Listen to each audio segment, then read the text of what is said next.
अस्सलाम वालेकुम। आज की ताज़ा खबरों के साथ मैं हूं अब्दुल गफ़ार।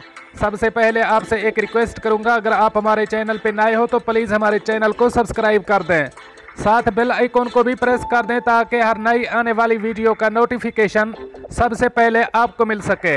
अब चलते हैं आज की ताज़ा तरीन अपडेट की तरफ। उम्मुल कुवैन के शाही ख़ानदान में हादसे के सबब फौतगी। अब इस खबर की तफसील।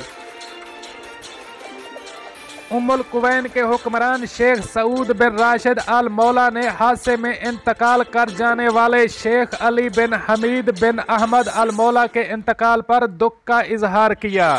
मरहूम शेख अली का बुध की सुबह मुत्तहिदा अरब अमारात में एक कार एक्सीडेंट में इंतकाल हो गया है। उम्मुल कुवैन हुकूमत की जानिब से कहा गया है कि ताज़ियत बज़रिया फ़ोन कॉल और मैसेज वसूल की जाएगी। कोविड-19 की वबाई सूरत हाल में एलामिया जारी किया गया है कि शेख हमीद बिन अहमद अल मौला फ़ोन कॉल के ज़रिए ताज़ियत वसूल करने के लिए दस्तयाब होंगे। दोस्तों, ये थी आज की ताज़ा अपडेट जो मैंने आपके साथ शेयर की। मिलते हैं अगली अपडेट के लिए, तब तक मुझे दीजिए इजाज़त।